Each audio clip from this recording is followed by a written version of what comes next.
Everyone, this is Shikha Srivastava from mathematics farm. आज हम लोग क्या पढ़ेंगे? आज हम लोग class 8 chapter 11 that direct and inverse proportions में एक्सरसाइज 11.1 सॉल्व करेंगे। और ये मैं अपडेटेड एनसीईआरटी सिलेबस 2023 के अकॉर्डिंग आप लोगों को पढ़ा रही हूँ।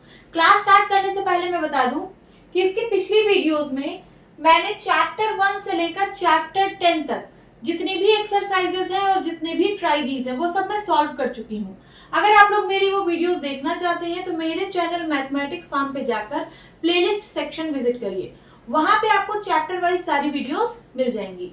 तो चलिए क्लास स्टार्ट करते हैं।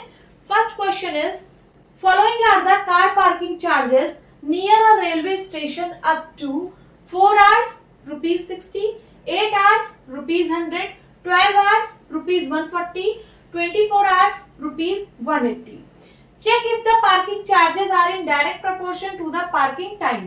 क्या कह रहा है क्वेश्चन कि ये जो गिवन है ये रेलवे स्टेशन के पास कार पार्किंग के चार्जेस हैं। रेलवे स्टेशन के पास कार पार्किंग के चार्जेस गिवन है।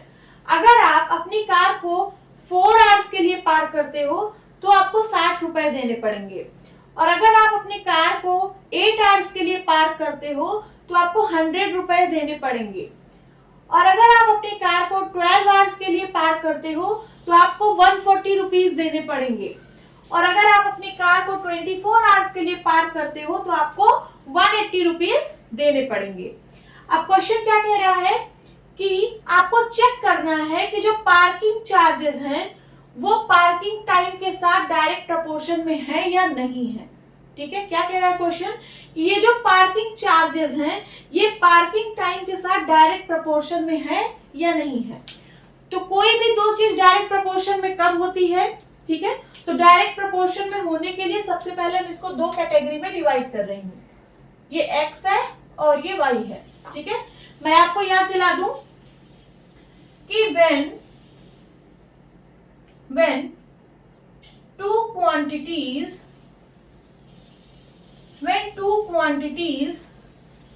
are in direct proportion,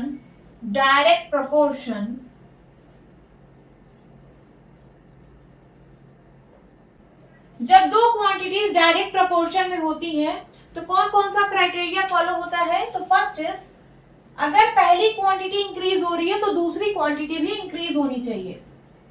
अगर पहली क्वांटिटी इंक्रीज हो रही है तो दूसरी क्वांटिटी भी इंक्रीज होनी चाहिए, या फिर अगर पहली क्वांटिटी डिक्रीज हो रही है तो दूसरी क्वांटिटी भी डिक्रीज होनी चाहिए। ठीक है, डायरेक्ट प्रोपोर्शन में होने के लिए पहला क्राइटेरिया है कि अगर पहली क्वांटिटी इंक्रीज हो रही है तो दूसरी भी क्वांटिटी इंक्रीज होनी चाहिए, या फिर अगर पहली क्वांटिटी डिक्रीज हो रही है तो दूसरी भी क्वांटिटी डिक्रीज होनी चाहिए। क्या सिर्फ यही क्राइटेरिया होता है? नहीं, एक और क्राइटेरिया है। तो सेकंड इज, जो दोनों क्वांटिटीज हैं उनका रेशियो कांस्टेंट होना चाहिए। ठीक है, जो दोनों क्वांटिटीज हैं उनका रेशियो कांस्टेंट होना चाहिए। Means x1 upon y1 is equals to x2 upon y2 is equals to constant.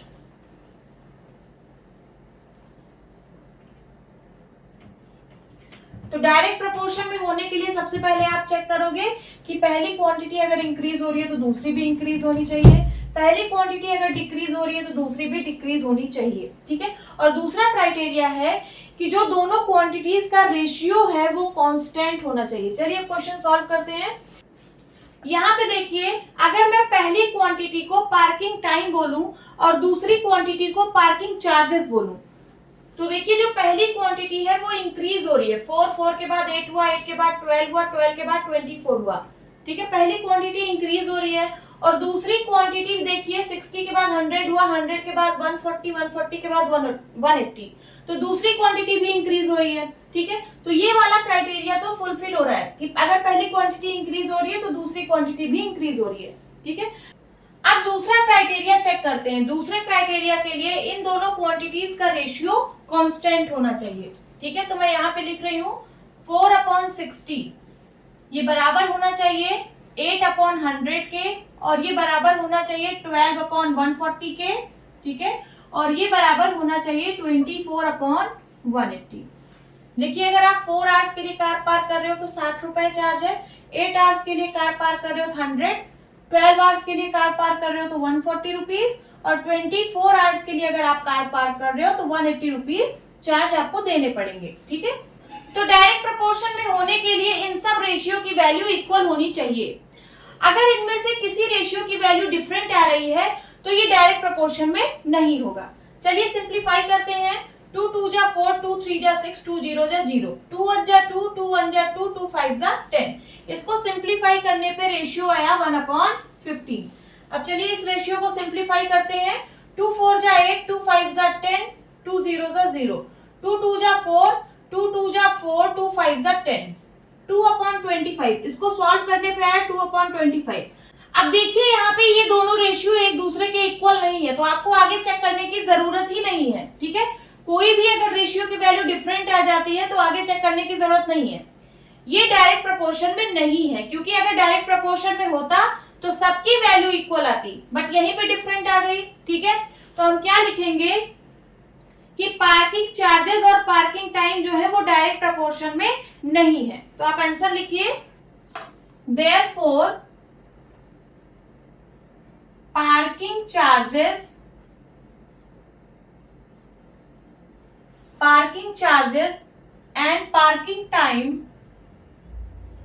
and parking time are not in direct proportion.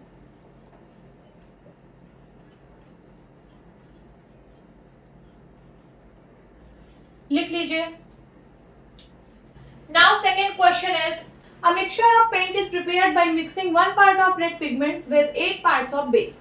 Paint का मिक्सचर तैयार किया जा रहा है। क्या होता है पेंट? तो जिससे आप वॉल को कलर करते हो। पेंट कैसे तैयार किया जाता है? तो उसमें एक कलर में दूसरे कलर को मिक्स करके। वही चीज यहाँ पे लिखा हुआ है कि ये जो पेंट प्रिपेयर किया जा रहा है ये कुछ इस तरीके से किया जा रहा है कि इसमें एक पार्ट रेड पिगमेंट का है तो 8 पार्ट बेस का है। अगर एक पार्ट रेड पिगमेंट का है तो 8 पार्ट बेस का है। इन द फॉलोइंग टेबल, यहाँ पे देखिए आपको एक टेबल गिवन है। Find the parts of base that need to be added. आपको पार्ट ऑफ बेस बताना है कि कितना पार्ट ऑफ बेस इसमें ऐड किया जाएगा। यहाँ पे parts of red pigment given है, पार्ट्स ऑफ बेस आपको फाइंड करना है। ठीक है, तो इसमें एक चीज जो फिक्स है वो ये है कि अगर 1 पार्ट रेड पिगमेंट का होगा तो 8 पार्ट बेस का होगा। मींस ये रेशियो फिक्स रहेगा, बाकी की जगहों पे भी यही रेशियो होगा। अगर आप पार्ट्स ऑफ रेड पिगमेंट बढ़ा रहे हो तो पार्ट्स ऑफ बेस भी बढ़ेगा, बट इस तरीके से बढ़ेगा कि वो इसी रेशियो के बराबर हो। ठीक है, तो चलिए सॉल्व करते हैं। सबसे पहले गिवन डेटा लिख लीजिए। गिवन क्या है कि 1 part of red pigment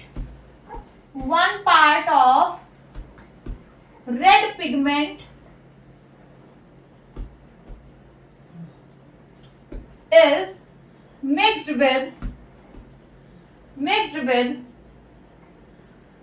8 parts of base to form a mixture of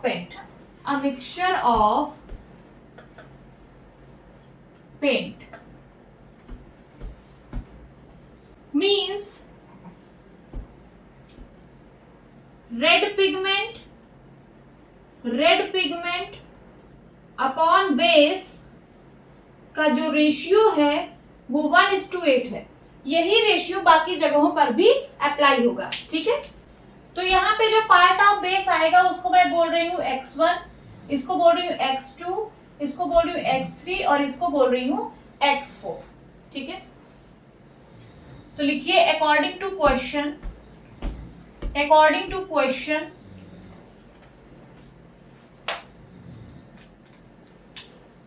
1/8 is equals to, ये रेशियो कांस्टेंट है तो बाकी रेशियोज के इक्वल होगा। तो 1/8 is equals to 4/x1 is equals to 7/x2 is equals to 12/x3 is equals to 20/x4। यहां से हम x1, x2, x3 और x4 की वैल्यू फाइंड आउट करेंगे। तो देखिए ये दोनों मैं लेकर चल रही हूँ, 1/8 इज इक्वल्स टू 4/x1।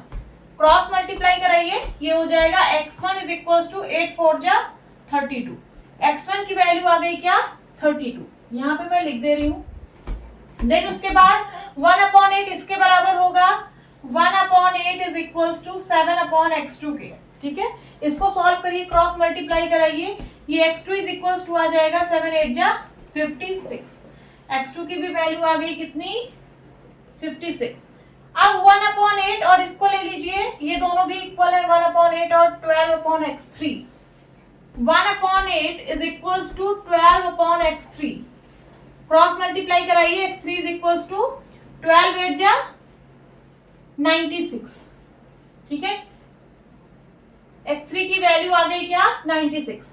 1/8 इसके बराबर है 20/x4 के, 1/8 और ये 20/x4 ये भी इक्वल है, इक्वल करिए 1/8 is equals to 20/x4, cross multiply कराइए, x4 is equals to 160। x4 की भी वैल्यू आ गई कितनी 160। देखिए यहाँ पे 1/8 जो है वो सबके बराबर है, तो एक बार आप 1/8 को इसके बराबर करा दीजिए, तो यहाँ से x1 की वैल्यू आ जाएगी। फिर 1/8 को इसके बराबर करा दीजिए, तो यहाँ से x2 की वैल्यू आ जाएगी। फिर 1/8 को इसके बराबर करा दीजिए तो x3 की वैल्यू आ जाएगी, और 1/8 को इसके बराबर करा दीजिए तो x4 की वैल्यू आ जाएगी। ठीक है, तो ये आ गए हमारे parts of base, note down करिए। Now third question is in question 2 above, जो ऊपर क्वेश्चन नंबर 2 जो हम लोग सॉल्व कर चुके हैं, क्वेश्चन नंबर 2 में क्या था, उसमें हम लोग मिक्सचर ऑफ पेंट प्रिपेयर कर रहे थे, मिक्सचर ऑफ पेंट। ठीक है, if 1 part of red pigment requires 75 ml of base, वो जो मिक्सचर ऑफ पेंट हम लोग तैयार कर रहे थे, अगर उसमें एक पार्ट आप रेड पिगमेंट का डालते हो तो 75 ml बेस की जरूरत पड़ती है। अगर आप एक पार्ट रेड पिगमेंट का डालते हो तो 75 ml बेस की जरूरत पड़ती है। तो how much red pigment should be mix with 1800 ml of base, तो 1800 ml बेस में कितना पार्ट ऑफ रेड पिगमेंट की जरूरत होगी कि वही मिक्सचर ऑफ पेंट मिल जाए। ठीक है, तो चलिए क्वेश्चन सॉल्व करते हैं। तो सबसे पहले जो गिवन है उसको लिख लेते हैं सॉल्यूशन। यहां लिखिए part of red pigment, part of red pigment and base आपको गिवन है ml में। ठीक है, पार्ट ऑफ रेड पिगमेंट और बेस आपको गिवन है ml में।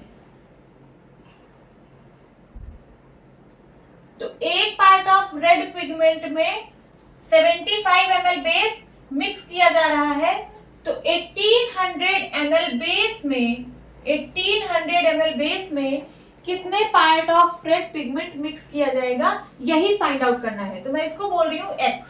ठीक है, लिखिए यहाँ पे let x parts of red pigment should be mixed with 1800 ml of base to obtain mixture of paint, ठीक है, हम लोग मिक्सचर ऑफ पेंट ही तो तैयार कर रहे हैं। ये जो पार्ट्स ऑफ रेड पिगमेंट और बेस को हम लोग मिक्स कर रहे हैं, इससे एक मिक्सचर ऑफ पेंट ही तो तैयार हो रहा है। तो हम लोगों ने मान लिया कि 1800 ml बेस के लिए हमें x part of red pigment की जरूरत होगी। तो यहाँ पे एक चीज जो फिक्स है वो ये कि एक पार्ट रेड पिगमेंट के लिए 75 ml बेस की जरूरत पड़ रही है। ठीक है, तो ये जो रेशियो है रेड पिगमेंट और बेस का, ये फिक्स होगा, ये बाकी जगहों पर भी यही रेशियो होगा।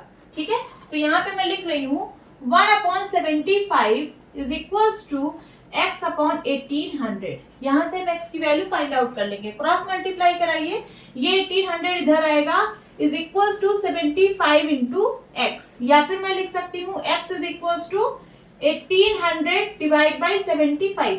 इसको सिंप्लीफाई कर लीजिए, आंसर आ जाएगा, 5 से डिवाइड करिए, 5 3 जा 15, कैरी आया 3 बन गया 35, 6 जा 30, 0, 5 1 जा 5, कैरी आया 2, बन गया 25, 5 5 जा 25, फिर से 5 से कटेगा, 5 3 जा 15, 5 7 जा 35 एंड 5 2 जा 10, 3 1 जा 3, 3 2 जा 6, 3 4 जा 12, कितना आ गया, x इज इक्वल्स टू 24। यहां पे आप लिख दीजिए क्या, 24। फाइनल आंसर आप क्या लिखेंगे, फाइनल आंसर लिखेंगे कि 24 parts of red pigment should be mix with 1800 ml of base. यहां पे आप लिख देंगे final answer 24 parts of red pigment should be mixed with 1800 ml of base। ये है आपका फाइनल आंसर, नोट डाउन कर लीजिए। Now fourth question is a machine in a soft drink factory fills 840 bottles in 6 hours. देखिए soft drink factory की बात हो रही है, soft drink means cold drink की फैक्ट्री की बात हो रही है। अब कोल्ड ड्रिंक की जो बॉटल्स आती हैं उसमें जो कोल्ड ड्रिंक फिल होती है उसको हम हाथ से तो फिल नहीं करते, उसके लिए मशीन का यूज करते हैं, ठीक है। तो ये जो मशीन है सॉफ्ट ड्रिंक फैक्ट्री में, जो मशीन है वो 6 आवर्स में 840 बॉटल्स फिल कर रही है, 6 आवर्स में 840 बॉटल्स फिल कर रही है। How many bottles will it fill in 5 hours, ठीक है। तो क्वेश्चन पूछ रहा है कि 5 आवर्स में कितनी बॉटल्स फिल होंगी, ठीक है। 5 आवर्स में ये जो मशीन है ये कितनी बॉटल को फिल करेगी, ठीक है। तो चलिए यहाँ पे सॉल्यूशन लिखते हैं। सबसे पहले हम मान लेते हैं कि x बॉटल्स 5 आवर्स में फिल होंगी, तो लिखिए late x bottles will it fill in 5 hours, 5 hours। अब यहाँ पे गिवन डेटा लिखते हैं, देखिए क्या क्या गिवन है। Number of bottles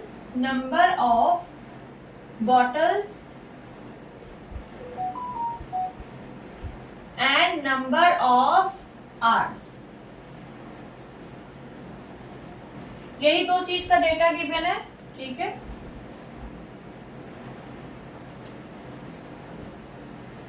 number of bottles 840 bottles, ये जो मशीन है ये 840 बॉटल्स फिल कर रही है 6 आवर्स में, ठीक है। 840 बॉटल्स 6 आवर में फिल हो रही है।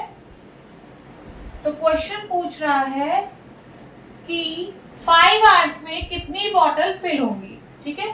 तो मैंने मान लिया है कि 5 आवर्स में x बॉटल्स फिल होंगी, तो मैं यहाँ पे लिख दे रही हूँ x।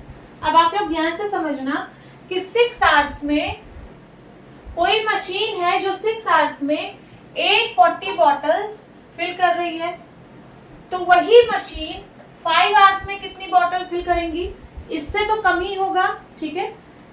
6 आवर्स में 840 बॉटल्स फिल कर रही है, तो 5 आवर्स में इससे तो कम ही फिल होंगी, ठीक है। मैंने मान लिया है इसको x। अब देखिए ये नंबर ऑफ आवर्स है, ठीक है, ये नंबर ऑफ आवर्स है, और ये क्या है, नंबर ऑफ बॉटल्स फिल्ड है, ठीक है, नंबर ऑफ बॉटल्स फिल्ड। तो देखिए एक क्वांटिटी के डिक्रीज होने पे, यहाँ देखिए नंबर ऑफ आवर्स डिक्रीज हो रहा है ना, दूसरी क्वांटिटी भी डिक्रीज हो रही है, ठीक है। एक क्वांटिटी के डिक्रीज होने पे दूसरी भी क्वांटिटी डिक्रीज हो रही है। यहाँ पे कम बॉटल्स फिल होंगी ना, 840 से तो कम ही होंगी, तो एक क्वांटिटी के डिक्रीज होने पे दूसरी क्वांटिटी डिक्रीज हो रही है, और रेशियो कांस्टेंट है, जो इन दोनों क्वांटिटी का रेशियो है वो कांस्टेंट है, क्योंकि मशीन एक ही है। ये जो मशीन है वो 6 आवर्स में 840 बॉटल्स फिल कर रही है, तो इसी रेशियो में तो ये भी फिल करेगी क्योंकि मशीन वही है, ठीक है। तो एक क्वांटिटी के डिक्रीज होने पे दूसरी भी क्वांटिटी डिक्रीज हो रही है और रेशियो कांस्टेंट है, तो इसका मतलब ये दोनों क्वांटिटी डायरेक्ट प्रोपोर्शन में है, ठीक है। तो लिख लीजिए therefore both quantities both quantities are in direct proportion. Direct proportion.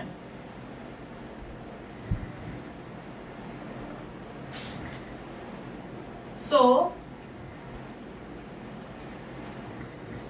6/840 या फिर 840/6 आप कुछ भी लिख सकते हैं। 840/6 इसका जो रेशियो होगा वो इसके रेशियो के बराबर होगा x/5। अब आप यहाँ से x की वैल्यू फाइंड आउट कर लीजिए, क्रॉस मल्टीप्लाई कराइए, ये हो जाएगा 5 × 840/6। 840/6 is equals to x। Simplify करिए, 2 से कटेगा, 2 3 जा 6, 2 4 जा 8, 2 2 जा 4 एंड 0। अब 3 से काटिए, 3 1 जा 3, 3 1 जा 3, कैरी आया 1 बन गया 12, 3 4 जा 12 एंड 0। इसको इसमें मल्टीप्लाई कराइए तो x की वैल्यू आ जाएगी क्या, 5 0 जा 0, 5 4 जा 20, कैरी आया 2, 5 1 जा 5, 5 2 7। तो 700 बॉटल्स, 700 बॉटल्स, x की वैल्यू क्या आ गई 700। यहाँ पे आप क्या लिखेंगे 700 बॉटल्स। तो देखिए 6 घंटे में 840 बॉटल्स फिल हो रही थी, तो 5 घंटे में 700 बॉटल्स फिल होंगी। देखिए इससे कम आ रहा है कि नहीं, कम ही आएगा, क्योंकि यहाँ ज्यादा घंटे काम हुआ है तो ज्यादा बॉटल्स फिल हो रही है। यहाँ कम घंटे काम हो रहा है तो यहाँ पे कम बॉटल्स फिल होंगी। ठीक है, तो this is your answer, note down कर लीजिए।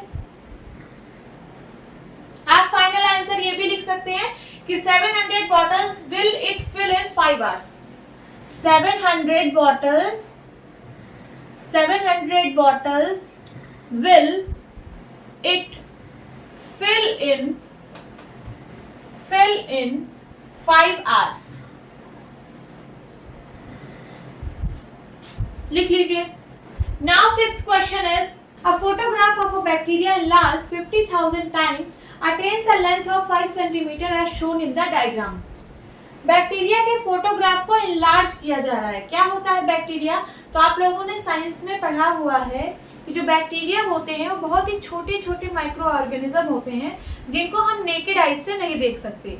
इनको देखने के लिए हम माइक्रोस्कोप का यूज करते हैं। ठीक है, तो ज्यादा हमें बैक्टीरिया के बारे में नहीं जानना है। क्वेश्चन देखिए, जो बैक्टीरिया की फोटोग्राफ है उसको इनलार्ज किया जा रहा है कितने टाइम्स, 50,000 टाइम्स। इनलार्ज का मतलब होता है कि जूम करना, उसको जूम कर करके हम देख रहे हैं। और कितने टाइम्स, 50,000 टाइम्स। बहुत टाइम्स हमने इसको इनलार्ज किया, तब जाके हमें उसकी लेंथ कितनी दिखी, 5 सेंटीमीटर, जैसा कि यहाँ पे दिखाया गया है। ठीक है, हमने फोटोग्राफ ऑफ बैक्टीरिया को इतना इनलार्ज किया 50,000 टाइम्स, तब जाके उसकी लेंथ हमें 5 सेंटीमीटर दिखी। ठीक है, what is the actual length of bacteria. आपको बैक्टीरिया की एक्चुअल लेंथ बतानी है। एक्चुअल लेंथ मींस जब आपने बैक्टीरिया के फोटोग्राफ को एनलार्ज नहीं किया था। ठीक है, जब आपने बैक्टीरिया के फोटोग्राफ को एनलार्ज नहीं किया था तब जो लेंथ थी वही है एक्चुअल लेंथ, वही आपको फाइंड आउट करना है। यहाँ पे आपने 50,000 टाइम्स एनलार्ज किया तब जाके आपको 5 सेंटीमीटर दिखा। ठीक है, तो जब आप बिल्कुल एनलार्ज नहीं करोगे, बिल्कुल भी एनलार्ज नहीं करोगे, तब तो आपको बहुत ही छोटा दिखेगा जिसको आप नेकेड आइज से देख भी नहीं सकते हो। ठीक है, तो वो लेंथ आपको बतानी है। देन इसी में सेकंड क्वेश्चन दिया गया है, if the photograph is enlarge 20,000 times only what would be it's enlarge length. अब कह रहा है कि अगर फोटोग्राफ को 20,000 टाइम्स एनलार्ज कर दिया जाए तब बताइए कि बैक्टीरिया की लेंथ कितनी होगी। तो चलिए सॉल्व करते हैं। सॉल्यूशन, सबसे पहले हम मान लेते हैं कि actual length of bacteria is x। Let x is the actual length of bacteria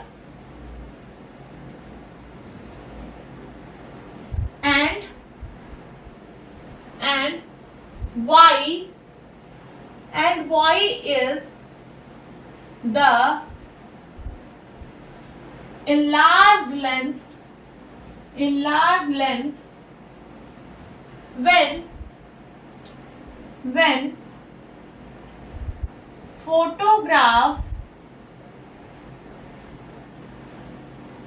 photograph is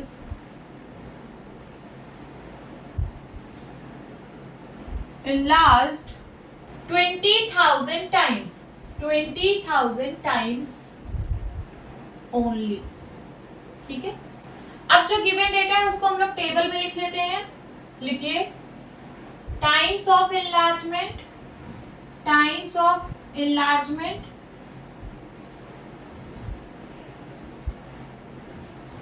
और यहां लिखिए लेंथ, और लेंथ जो है वो सेंटीमीटर में है. एक टेबल बना लेते हैं, इससे इजीली हम सॉल्व कर पाएंगे. अगर आप टेबल में सारा डेटा लिख लेते हो तो आप इजीली सॉल्व कर पाओगे. ठीक है, जब आपने 50,000 टाइम्स एनलार्ज किया था, 50,000 टाइम्स, ठीक है, तब लेंथ कितनी है? 5 centimetre. What is the actual length of bacteria? Actual length of bacteria पूछ रहा है, मैंने उसको मान लिया है क्या? x. यहाँ पे देखिए x is the actual length of bacteria. ठीक है, एक्चुअल लेंथ हमें कैसे मिलेगी? जब हम फोटोग्राफ को एनलार्ज नहीं करेंगे. मींस यहाँ पे क्या होगा? 1. जब टाइम्स ऑफ एनलार्जमेंट 1 होगा तब हमें एक्चुअल लेंथ मिलेगी. यहाँ पे 50,000 टाइम्स एनलार्ज किया तब जाके 5 सेंटीमीटर लेंथ मिली. ठीक है, अब अगर टाइम्स ऑफ एनलार्जमेंट 1 होगा तब जाके हमें एक्चुअल लेंथ मिलेगी. ओके, आगे देखिए, आगे क्वेश्चन कह रहा है कि अगर 20,000 टाइम्स एनलार्ज कर दिया जाए तो बताइए कि लेंथ कितनी होगी. तो मैंने इसको मान लिया है क्या? y. अब क्वेश्चन सॉल्व करना बहुत इजी बन गया है. देखिए यहाँ पे जो रेशियो होगा, जब आपने 50,000 टाइम्स एनलार्ज किया तो लेंथ मिली 5 सेंटीमीटर. तो इसका जो रेशियो आएगा वही बाकी जगहों पर भी वही रेशियो होगा. ठीक है, मींस रेशियो कांस्टेंट है. ठीक है, तो ये रेशियो इसके बराबर होगा और ये रेशियो इसके बराबर होगा. सारे रेशियो एक दूसरे के बराबर होंगे. तो मैं यहाँ पे लिख रही हूँ 50,000 divide by 5 is equals to 1 upon x is equals to 20,000 upon y.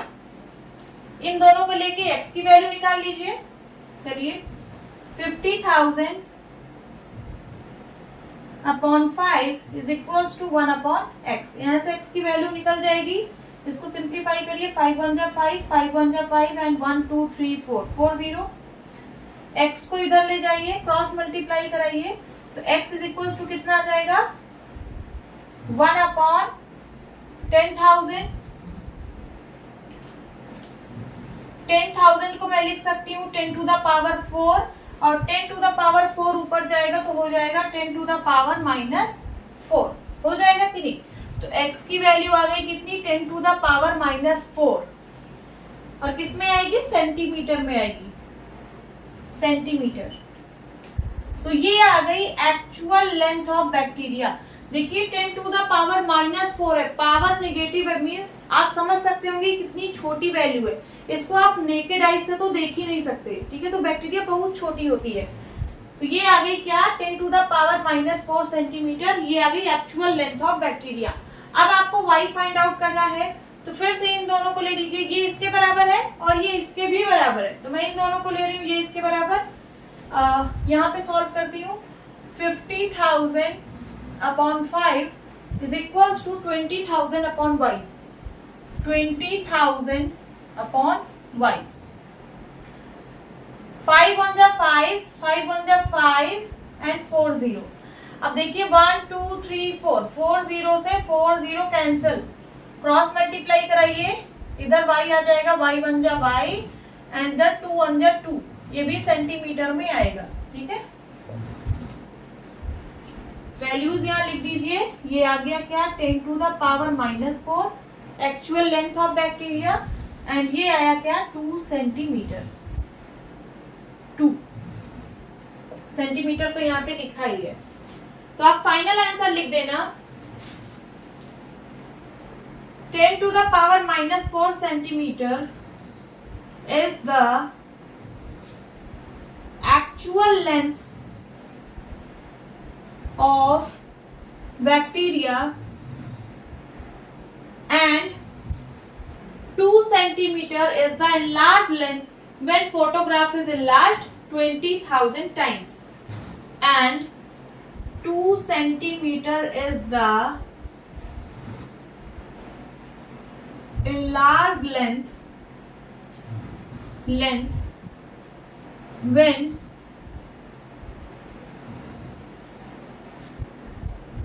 photograph is enlarged 20,000 times. ये आ गया आपका फाइनल आंसर। अब आप लोग क्वेश्चन को ध्यान से समझिए। जब फोटोग्राफ को 50,000 टाइम्स एनलार्ज किया गया था तो लेंथ क्या थी 5 सेंटीमीटर, और जब फोटोग्राफ को 20,000 टाइम्स एनलार्ज किया गया तो लेंथ क्या दिखी 2 सेंटीमीटर। तो इससे कम है ना, क्योंकि टाइम्स ऑफ एनलार्जमेंट यहाँ कम है। यहाँ 50,000 टाइम्स एनलार्ज किया गया था और यहाँ सिर्फ 20,000 टाइम्स एनलार्ज किया गया है। ठीक है, यहाँ 5 सेंटीमीटर थी लेंथ और यहाँ पे 2 सेंटीमीटर। और जब फोटोग्राफ को एनलार्ज ही नहीं किया गया था, मींस टाइम्स ऑफ एनलार्जमेंट कितना है 1, तो बैक्टीरिया की फोटोग्राफ की लेंथ कितनी आई है 10⁻⁻⁴। ये बहुत ही छोटी वैल्यू है। ठीक है, इसको तो आप नेकेड आई से देख ही नहीं सकते हो, तो आप नोट डाउन कर लीजिए। Now sixth question is, in a model of a ship the mast is 9 centimetre high while the mast of actual ship is 12 metre high. ठीक है, यहाँ पे एक्चुअल शिप और उसके मॉडल शिप के बारे में बात हो रही है। ठीक है, मास्ट का क्या मतलब होता है, तो यहाँ पे डायग्राम में देखिए ये जो बना हुआ है ये मास्ट है। सपोज ये मॉडल है, ठीक है, ये शिप का मॉडल है। मॉडल बहुत ही छोटा होता है, एक्चुअल शिप बहुत बड़ी होगी और उसका मॉडल छोटा सा है। ठीक है, ये जो मॉडल है शिप का, इसमें ये जो मास्ट है, इस मास्ट की हाइट गिवन है 9 सेंटीमीटर। मैं यहाँ पे लिख देती हूँ 9 centimetre. While the mast of actual ship is 12 metre high, और जो एक्चुअल शिप है उसका जो मास्ट है वो 12 मीटर हाई है। मैं यहाँ पे एक एक्चुअल शिप बना रही हूँ। एक्चुअल शिप इससे बहुत बड़ी होगी, मैं ऐसे समझाने के लिए बस बना रही हूँ इससे बड़ी। तो इसका जो मास्ट है वो 12 मीटर हाई है। This is 12 metre high, 12 metre. ये सेंटीमीटर में गिवन है, तो इसको भी मैं सेंटीमीटर में कन्वर्ट कर लेती हूँ। 1 मीटर में 100 सेंटीमीटर, तो 12 मीटर में 1200 सेंटीमीटर। तो एक्चुअल शिप यहाँ मैं लिख दे रही हूँ, एक्चुअल शिप। एक्चुअल शिप का जो मास्ट है उसकी हाइट है 12 metre is equals to 1200 centimetre. If the length of the ship is 28 metre, length of the ship means ये एक्चुअल शिप की लेंथ गिवन है 28 मीटर। लेंथ यहां से लेके यहां तक की डिस्टेंस ये गिवन है कितना 28 मीटर। इसको भी मैं सेंटीमीटर में कन्वर्ट कर लेती हूँ, तो हो जाएगा 2800 centimetre. How long is the model ship, तो आपको बताना है कि मॉडल शिप की लेंथ कितनी होगी। ये जो लेंथ है यहां से लेकर यहां तक, ये आपको बतानी है। तो मैं मान ले रही हूँ कि x, इस मॉडल शिप की लेंथ है कितना x। लिखिए, let length of model ship be x। अब मैं एक टेबल बनाती हूं। यहां लिखिए length of mast, length of ship.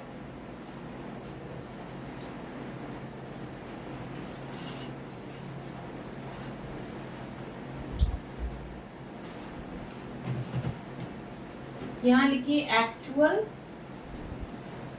और यहां लिखिए मॉडल। ठीक है,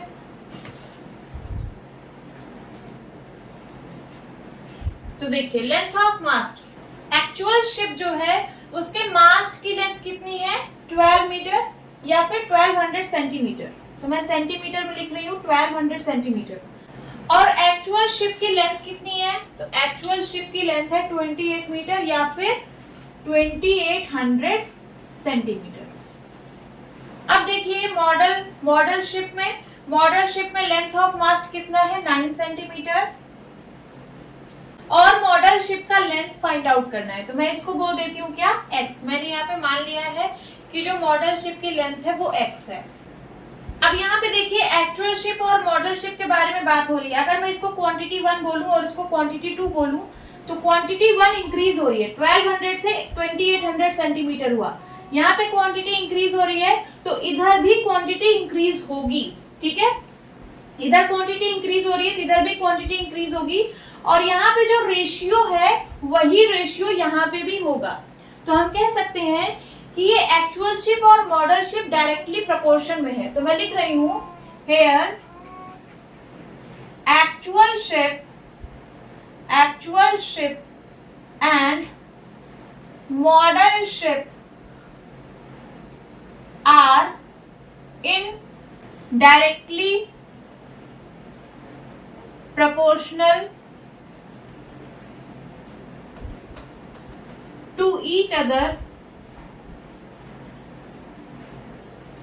ठीक है। तो ये रेशियो इसके बराबर कर देंगे, हो जाएगा क्या 1200 upon 2800 is equals to 9 upon x। यहाँ से x की वैल्यू फाइंड आउट कर लेंगे। 0 से 0 कट गया, इसको सिंप्लीफाई करिए। 2 6 जा 12, 2 1 जा 2, 2 4 जा 8, 2 3 जा 6, 2 7 जा 14। अब यहाँ देखिए यहाँ 3 है और यहाँ 9 है, ये दोनों सिंप्लीफाई होंगे। 3 1 जा 3, 3 3 जा 9। अब क्रॉस मल्टीप्लाई कराइए, ये x इधर आ जाएगा, x 1 जा x इज इक्वल्स टू 7 3 जा 21, और यूनिट क्या होगी सेंटीमीटर, ठीक है। तो लेंथ ऑफ मॉडल शिप कितनी आ गई 21 सेंटीमीटर। आप फाइनल आंसर लिख देंगे, the length of model ship is 21 centimeter. This is the answer. Now 7th question is, suppose 2 kilogram of sugar contains 9 into 10 to the power 6 crystals. Question कह रहा है कि 2 kilogram sugar में 9 into 10 to the power 6 crystals हैं। Crystals का मतलब दाने, जो चीनी के दाने होते हैं व्हाइट कलर के क्यूब शेप में होते हैं, वही है क्रिस्टल्स, ठीक है। तो 2 किलोग्राम शुगर में 9 into 10 to the power 6 crystals हैं। How many sugar crystals are there in 5 kilogram of sugar, 1.2 kilogram of sugar. तो क्वेश्चन पूछ रहा है कि 5 किलोग्राम शुगर में कितने क्रिस्टल्स होंगे और 1.2 किलोग्राम शुगर में कितने क्रिस्टल्स होंगे। तो यहाँ पे देखिए 2 किलोग्राम शुगर में 9 into 10 to the power 6 crystals हैं, तो 5 किलोग्राम शुगर में कितने क्रिस्टल्स होंगे, इससे तो ज्यादा ही होंगे क्योंकि वेट आप बढ़ा रहे हो, ठीक है। यहाँ वेट 2 किलोग्राम था तो इतने क्रिस्टल्स थे, जब आप वेट बढ़ाओगे तो क्रिस्टल्स भी तो बढ़ेंगे, ठीक है। तो एक क्वांटिटी के बढ़ने पर दूसरी क्वांटिटी बढ़ रही है, इसका मतलब है डायरेक्ट प्रोपोर्शन में है। अब सेकंड देखिए, 2 किलोग्राम शुगर में इतने क्रिस्टल्स हैं, तो 1.2 किलोग्राम शुगर में कितने क्रिस्टल्स होंगे, इससे कम होंगे। क्यों? क्योंकि आप वेट को घटा रहे हो।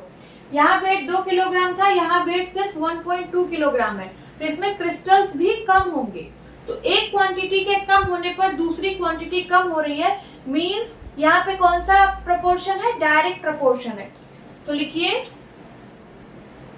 Hair more the weight of sugar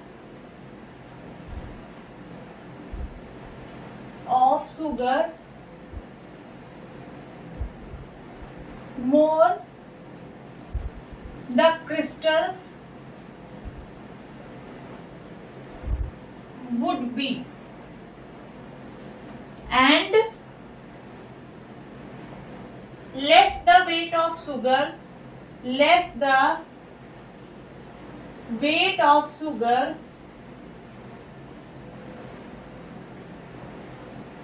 less the crystals would be. So weight of sugar and crystals are directly proportional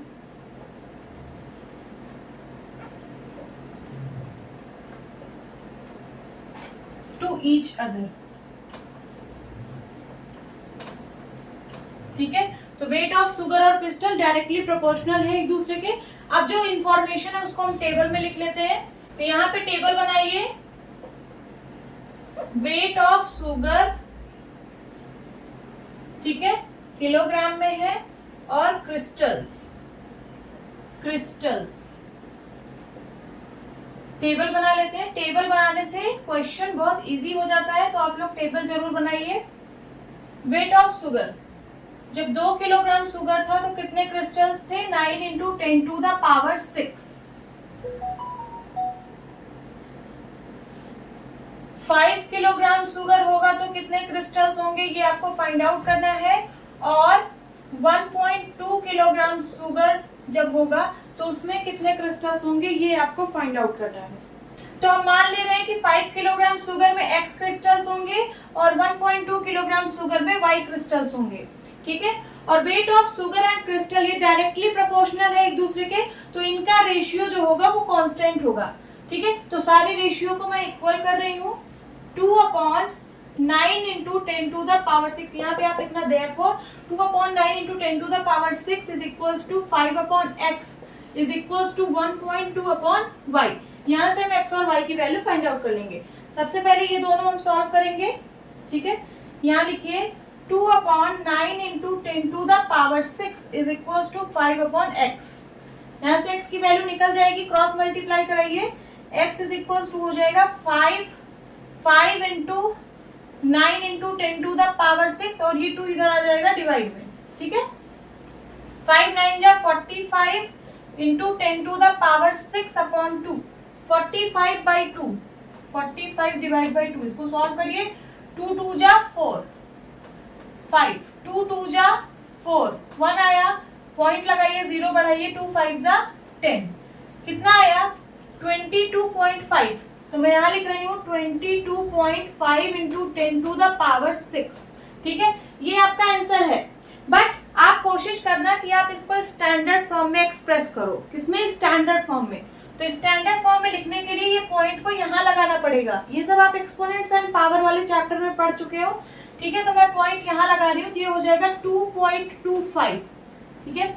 22.5 था, इसको मैंने छोटे नंबर में कन्वर्ट किया है, बट मुझे इसी के बराबर नंबर चाहिए, मीन्स इस नंबर को बढ़ाना है। तो बढ़ाने के लिए हम लोग 10 की पावर पॉजिटिव करते हैं, 10 की पावर पॉजिटिव करते हैं, और कितनी पावर होगी? जितने प्लेस आपने decimal point left side shift किया है। तो कितने प्लेस शिफ्ट किया है? 1 प्लेस। पॉइंट यहाँ पे था, यहाँ पे ले आया, सिर्फ एक प्लेस हुआ है ना, मीन्स 10 की पावर 1। 10 की पावर 1 मीन्स 10, ठीक है, इंटू ये 10 टू द पावर 6 भी है, इज इक्वल्स टू 2.25 इंटू, अब देखिए 10 की पावर 1 और 10 की पावर 6 बेस सेम है, तो पावर ऐड हो जाएगी। 10 की पावर कितना हो जाएगा? 1 + 6 दैट इज 7, तो 10 की पावर 7। ये आ गया x की वैल्यू। तो आप यहाँ पे लिख देना 2.25 into 10 to the power 7। 5 kilogram sugar में इतने क्रिस्टल्स होंगे, लिख लीजिए। अब मैं इसको इरेज कर रही हूँ, इसको मैं। अब y की वैल्यू फाइंड आउट करेंगे। देखिए ये इसके बराबर है, ये इसके बराबर है, तो ये इसके बराबर होगा, ठीक है। तो मैं इन दोनों को बराबर कर रही हूँ। 2/9 into 10 to the power 6 is equals to 1.2/y। Cross multiply करके y की वैल्यू फाइंड आउट करेंगे। तो यहाँ हो जाएगा y is equals to 1.2 into 9 into 10 to the power 6, और ये 2 इधर आ जाएगा डिवाइड में। मल्टीप्लाई करिए, 9 2 जा 18, कैरी आया 1, 9 1 जा 9 एंड 1 10, और यहाँ लग जाएगा पॉइंट। इन दोनों को मल्टीप्लाई कराने पे आया 10.8 इंटू 10 टू द पावर 6/2। अब इसको सिंप्लीफाई कर दीजिए, 10.8 और 2 को, 2 1 जा 2, 2 5 जा 10, 0.24 जा 8, कितना आ गया? 5.4 इंटू 10 टू द पावर 6। ये आ गई y की वैल्यू, ठीक है।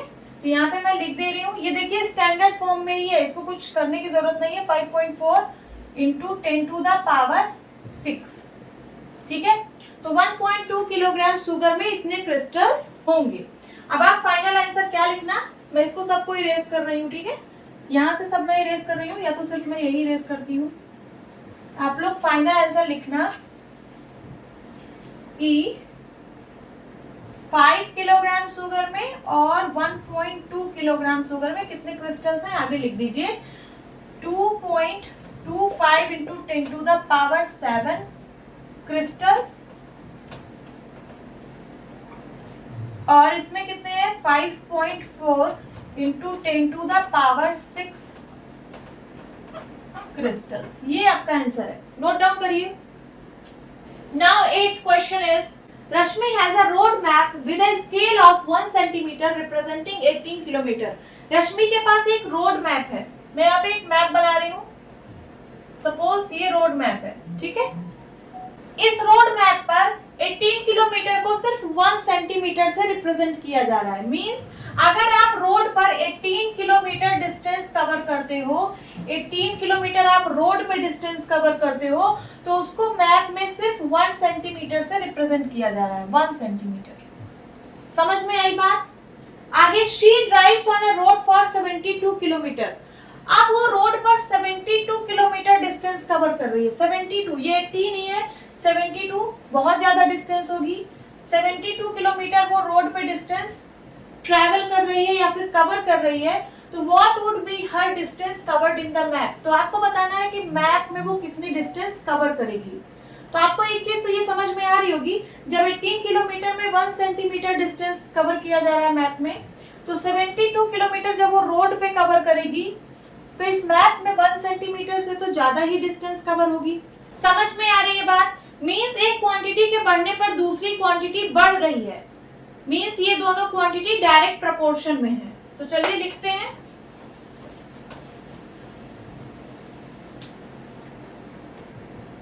more the distance travel on the road, more the distance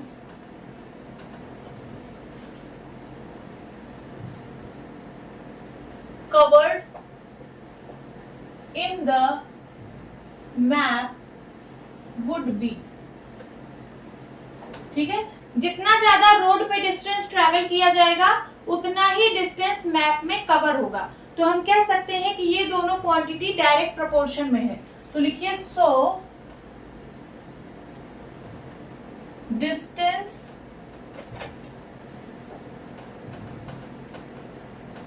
traveled on road and distance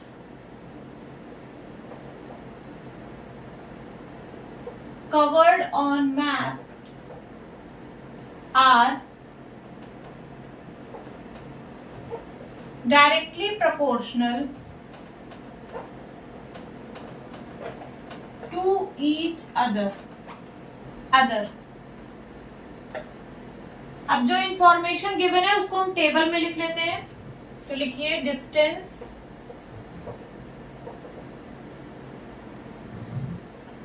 travelled on road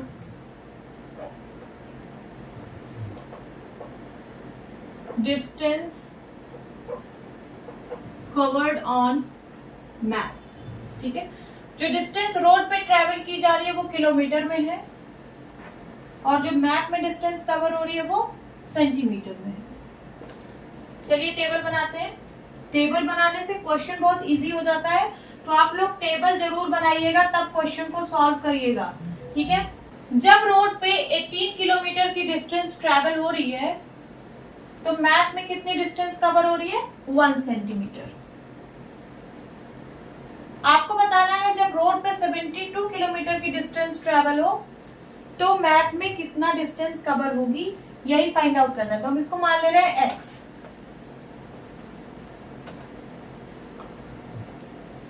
आप यहां लिख भी सकते हैं, late the distance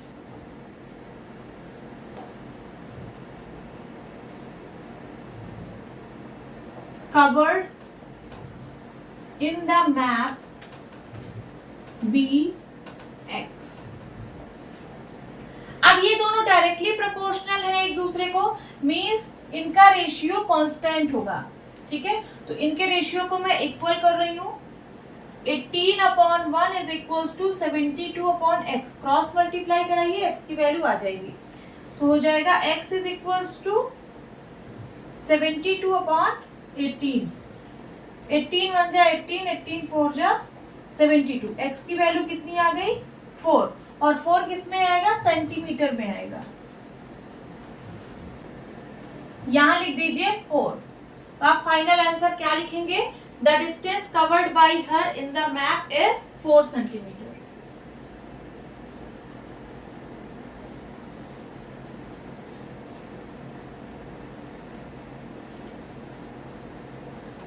In the map is 4 centimetre.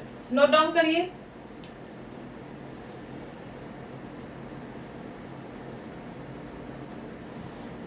Now ninth question is a 5 meter 60 centimeter high vertical pole cast a shadow 3 meter 20 centimeter long। देखिए एक vertical पोल है जिसकी हाइट 5 मीटर 60 सेंटीमीटर है। ये जो वर्टिकल पोल है इसकी शैडो बन रही है कितना, 3 मीटर 20 सेंटीमीटर लॉन्ग। मैं यहाँ पे एक पोल बना रही हूँ, पोल मीन्स खंबा। सपोज ये कोई पोल है, इसकी हाइट 5 मीटर 60 सेंटीमीटर है, 5 मीटर 60 सेंटीमीटर इसकी हाइट है। इसकी जो शैडो बन रही है, शैडो कैसे बनेगी, इस पर सनलाइट पड़ रही है, सनलाइट से शैडो बनती है ना। तो जो इसकी शैडो बन रही है उसकी लेंथ है 3 metre 20 centimetre. Find at the same time, आपको उसी सेम टाइम पर फाइंड करना है। क्या फाइंड करना है, the length of the shadow cast by another pole 10 metre 50 centimetre height. ठीक है, एक कोई दूसरा पोल है जिसकी हाइट 10 मीटर 50 सेंटीमीटर है। तो इस पोल से जो शैडो कास्ट हो रही है उसकी लेंथ बतानी है। यहाँ पे मैं एक और पोल बना रही हूँ, 10 मीटर 50 सेंटीमीटर हाई है, इससे बड़ा पोल है, ये 5 मीटर 60 सेंटीमीटर का ही है और ये 10 मीटर 50 सेंटीमीटर का है, तो इससे बड़ा होगा। ठीक है, सपोज इतना बड़ा है 10 मीटर 50 सेंटीमीटर। इससे जो शैडो बनेगी उसकी लेंथ फाइंड आउट करनी है। अब देखिए ये जो पोल है इस पोल से बड़ा है, ठीक है, तो इसकी शैडो जो बनेगी इसकी शैडो से बड़ी बनेगी। क्यों, क्योंकि सेम टाइम की बात हो रही है, एक ही टाइम की बात हो रही है, सन एक ही जगह होगा, सन से जो सनलाइट निकलेगी वो दोनों पोल पर एक ही जैसी पड़ेगी। ठीक है, ये पोल छोटा था तो इस पे छोटी शैडो बनी, ये पोल बड़ा है तो इस पे बड़ी शैडो बनेगी। ठीक, इतना समझ में आया, तो मैं मान लेती हूँ यहाँ पे x लेंथ की शैडो बन रही है। Then second, the height of a pole which cast a shadow 5 metre long. अब आपको पोल की हाइट बतानी है, पोल की हाइट बतानी है आपको, ठीक है, जिसकी शैडो 5 मीटर लॉन्ग है। ठीक है, तो मैं हाइट ऑफ पोल y मान लेती हूँ। यहां तक बात समझ में आई। अब चलिए ये जो डेटा है इसको मैं टेबल में लिख लेती हूँ। टेबल में टेबल बनाते हैं। Height of pole and length of shadow, length of shadow.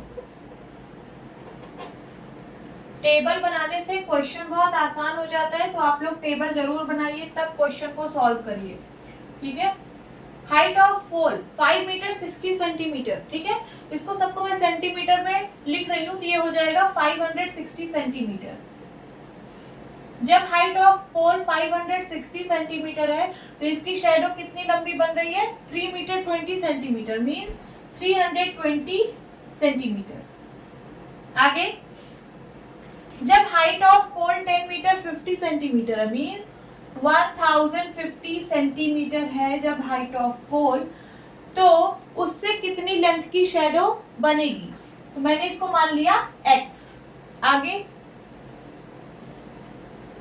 अब यहां दी है शैडो की लेंथ। शैडो की लेंथ अगर 5 मीटर है, 5 मीटर मीन्स 500 सेंटीमीटर, तो आपको बताना है कि हाइट ऑफ पोल कितनी होगी, इसको मैंने मान लिया y। एक चीज तो आपको समझ में आ ही रहा होगा कि पोल की हाइट जितनी ज्यादा होगी शैडो की लेंथ भी उतनी ज्यादा होगी, और हाइट ऑफ पोल अगर कम होगी तो शेडो की लेंथ भी कम होगी। क्यों? क्योंकि सेम टाइम की बात हो रही है, सेम टाइम पे एक जैसी ही सनलाइट पड़ेगी सारे पोल पर। ठीक है, तो मैं यहां पे लिख रही हूं, more the height of pole, more the length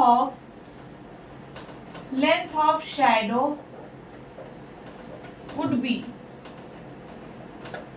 ठीक है, अब एक क्वांटिटी के बढ़ने पर दूसरी क्वांटिटी बढ़ रही है, इसका मतलब ये दोनों डायरेक्ट प्रोपोर्शन में है।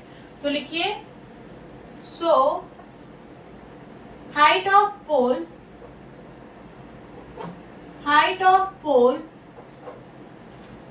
And length of shadow are directly proportional to each other। ठीक है, अब ये दोनों क्वांटिटी डायरेक्टली प्रोपोर्शनल है एक दूसरे के, तो जो इनका रेशियो होगा वो कांस्टेंट होगा। ठीक है, तो सारे रेशियो एक दूसरे के इक्वल होंगे। तो मैं यहाँ पे लिख रही हूँ, therefore 560 upon 320 is equals to 1050 upon x is equals to y upon 500। ठीक है, इन दोनों को लेके x की वैल्यू निकाल लेंगे, तो हो जाएगा 560 upon 320 is equals to 1050 upon x। Cross multiply करिए, पहले कुछ सिंप्लीफाई कर लीजिए। देखिए 0 से 0 कट रहा है, ये दोनों 2 से सिंप्लीफाई होंगे। 2 1 जा 2, 2 6 जा 12, 2 2 जा 4, 2 8 जा 16। फिर से 2 से कटेगा, 2 8 जा 16, 2 1 जा 2, 2 4 जा 8। फिर से 2 से कटेगा, 2 4 जा 8 एंड 2 7 जा 14। तो ये कितना आ गया? 7/4। x को इधर ले जाइए तो ये हो जाएगा 7x is equals to 1050 into 4, या फिर x is equals to 1050 into 4 upon 7। 7 से इसको सिंप्लीफाई करिए, 7 1 जा 7, 7 1 जा 7, कैरी आया 3 बन गया 35, 7 5 जा 35, ये आ गया 150 इंटू 4। मल्टीप्लाई कराइए, 4 0 जा 0, 4 5 जा 20, कैरी आया 2, 4 1 जा 4 2 6, 600 सेंटीमीटर। सेंटीमीटर में आएगा क्योंकि सब कुछ मैंने सेंटीमीटर में ही लिखा है।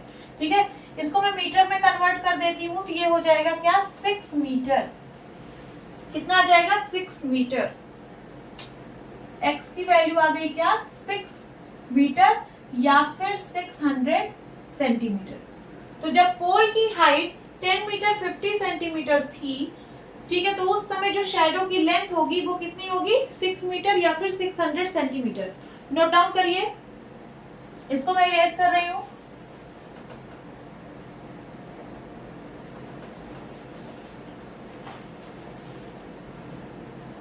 ये इसके बराबर है, ये इसके बराबर है, तो ये इसके बराबर होगा। ठीक है, अब इन दोनों को मैं इक्वल कर रही हूँ। So 560 upon 320 is equals to y upon 500। इसको सॉल्व करने पे कितना आया था? फिर से कर लेते हैं, 4 से काटते हैं, 4 8 जा 32, 4 1 जा 4 एंड 4 4 जा 16, 2 से 2 4 जाए, 2 7 जा 14, तो ये आया था 7/4। क्रॉस मल्टीप्लाई कराइए तो ये हो जाएगा 4y is equals to 500 into 7। y is equals to 500 into 7/4। 4 से काटिए, 4 1 जा 4, 4 1 जा 4, कैरी आया 1 बन गया 10, 4 2 जा 8, कैरी आया 2 बन गया 20, 4 5 जा 20।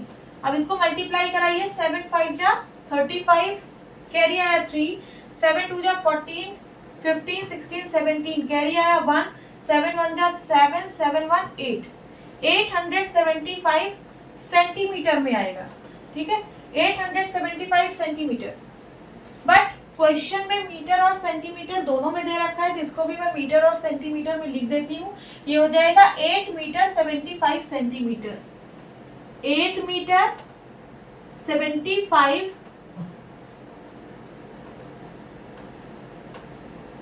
सेंटीमीटर। ये आ गई y की value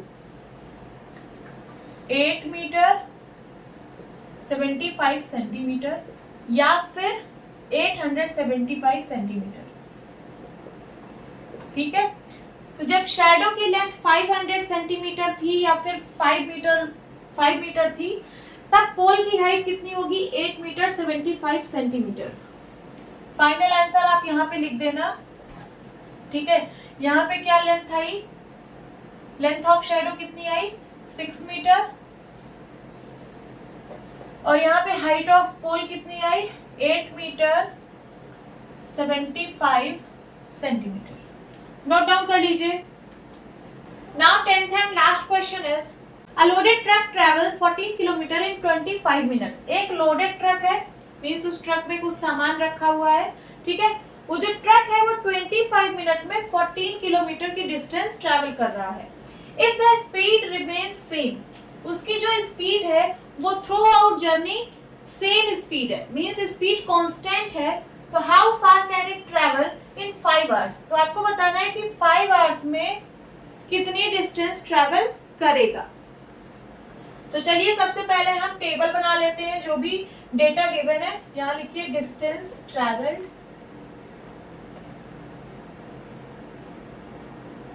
distance travelled and time taken, time taken लिखते हैं।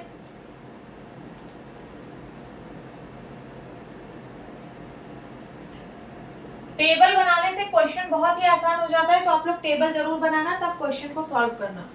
तो देखिए 25 मिनट में जो ट्रक है वो 14 किलोमीटर की डिस्टेंस ट्रैवल कर रहा है, 14 किलोमीटर 25 मिनट में। और क्वेश्चन पूछ रहा है कि 5 आवर्स में कितनी डिस्टेंस ट्रैवल करेगा। यहाँ पे लिखिए 5 आवर्स में कितनी डिस्टेंस ट्रैवल करेगा। तो इसको मैं मान लेती हूँ x। सबसे पहले आप लिखिए let the distance travel in 5 hours be x। अब देखिए क्वेश्चन में दिया गया है कि स्पीड सेम है, जो ट्रक है वो सेम स्पीड से चल रहा है, पूरी जर्नी में उसकी स्पीड सेम है। ठीक है, तो अगर वो 25 मिनट में 14 किलोमीटर की डिस्टेंस ट्रैवल कर रहा है, तो 5 आवर्स में इससे ज्यादा डिस्टेंस ट्रैवल करेगा, क्योंकि यहाँ टाइम बढ़ गया है। जब टाइम बढ़ गया तो डिस्टेंस भी बढ़ जाएगी। ठीक है, तो मैं यहाँ पे लिख रही हूं as the speed remains same. ठीक है, स्पीड सेम है, so more the time taken, more the time taken,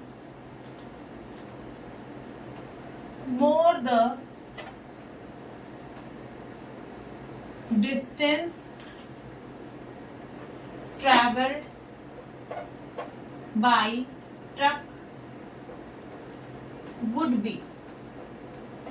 ठीक है, जितना टाइम बढ़ेगा उतना ही ट्रक ज्यादा डिस्टेंस ट्रैवल करेगी। ठीक है, तो एक क्वांटिटी के बढ़ने पर दूसरी क्वांटिटी भी बढ़ रही है, इसका मतलब दोनों क्वांटिटी डायरेक्टली प्रोपोर्शनल है एक दूसरे के। तो मैं लिख सकती हूँ सो time taken and distance travelled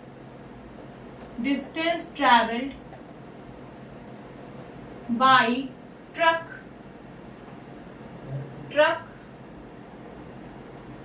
are directly proportional to each other। ठीक है, ये दोनों क्वांटिटीज एक दूसरे के प्रोपोर्शनल है, तो इनका रेशियो कांस्टेंट होगा। ठीक है, तो इसका रेशियो इसके रेशियो के बराबर होगा। यहाँ पे लिखिए 14/25, ये किलोमीटर में है, ये मिनट में है, minute 14 kilometre upon 25 minute is equals to x/5 hours. ठीक है, आवर्स को मैं मिनट में कन्वर्ट कर रही हूँ, तो ये हो जाएगा x/5 इंटू 1 घंटे में 60 मिनट, तो 5 घंटे में 5 × 60 मिनट, तो ये इसके बराबर होगा। मैं यहाँ पे लिख रही हूँ 14 kilometre upon 25 minute is equals to x upon 5 × 60 कितना होगा 300 minute.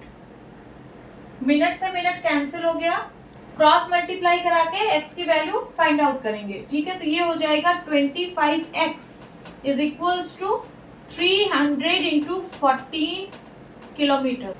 x is equals to 300 × 14 divide by 25 kilometre.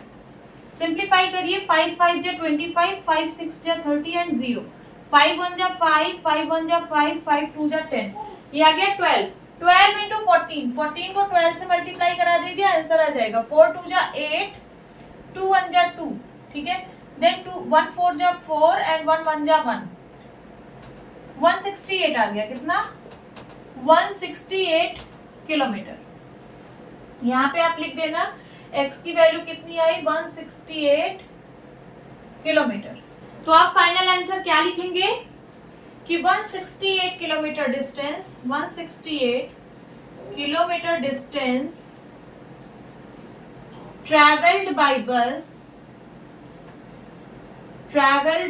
bus in 5 hours, in 5 hours लिख लीजिए। होप स्टूडेंट्स आपको ये क्लास अच्छी लगी होगी। मिलती हूँ अपनी नेक्स्ट वीडियो में, तब तक के लिए बाय बाय, टेक केयर।